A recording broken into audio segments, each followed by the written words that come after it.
তো আজকে আমি আবার সকাল সকাল রান্না করে চলে আসলাম একটা মাছের রেসিপি নিয়ে। একটু বাজার থেকে এই যে বাজারে গেছিলাম, এই যে চচ্চড়ি খাওয়ার জন্য এই মাছটা নিয়ে এসেছি। এই মাছটার নাম আমি জানি না, তোমরা যদি কেউ জানো তাহলে জানাই। তো এই মাছটা আমি আজকে চচ্চড়ি করবো। এই যে লবণ আর হলুদ আমি এই যে মাখায় নিচ্ছি, দিয়ে দিয়েছিলাম। আর আমি মাছটা কাইটেও নিয়েছি, তোমাদের কাটাটা দেখাতে পারিনি, ধুয়ে নিয়েছি। এই যে আমি এখন লবণ আর হলুদ মাখায় নিলাম। আমি এই মাছটার চচ্চড়ি করবো। তেল মাছটা ভাজার জন্য,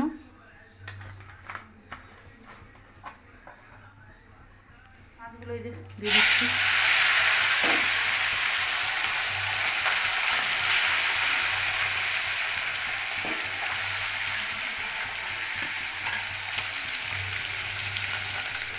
তো এই যে আমি লাল লাল করে এই মাছটাকে ভাজে নিচ্ছি চচ্চড়ি করবো বলে। মাছটা ভাজা হয়ে গেছে, আমি নামাই নিচ্ছি। এইভাবে আমি এই মাছটাও ভেজে নিব। সবটাই দিয়ে দিব, এবার সবটাই দিয়ে দিলাম। তো আমার সব মাছগুলো ভাজা হয়ে গেলো, এগুলো চচ্চড়ির মাছ।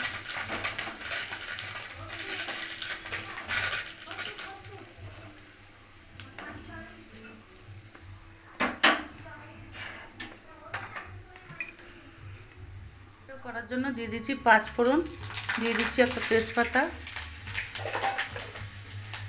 দিয়ে দিচ্ছি কুচানো পেঁয়াজ।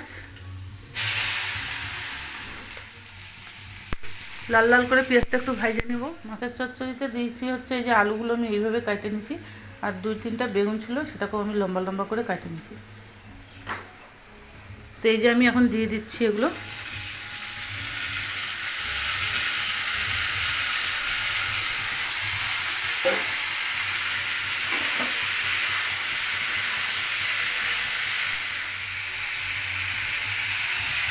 একটু সবজিটাকে ভাজে নিব। ঢাকাটা তুলে নিয়ে দেখছি। সবজিটা একটু ভাজে নিচ্ছি। এবারে দিব আমি একটু লবণ, দিয়ে দিচ্ছি লবণ, দিয়ে দিচ্ছি হলুদ, দিয়ে দিচ্ছি সামান্য একটু জিরার গুঁড়া, ব্যাস। একটু দিয়ে দিচ্ছি লঙ্কার গুঁড়ো,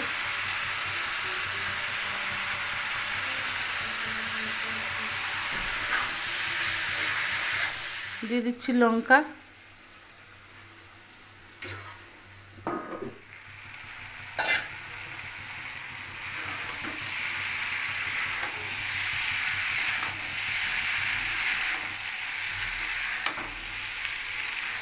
মাছগুলো দিলাম। আমি ভালো করে এখন নাড়াচাড়া করে নেব।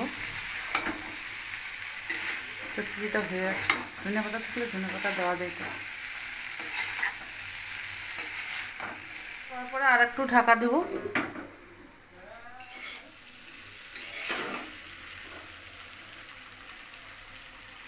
একটু রসা রসা করবো না? হ্যাঁ, ঠিক আছে।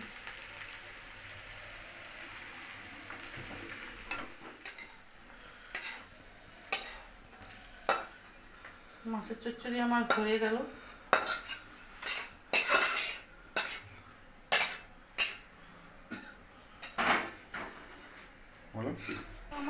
তোমাদের যদি এই মাছের চচ্চড়ি খায় দেখো, যদি ভালো লাগে তাহলে লাইক শেয়ার কমেন্ট করো।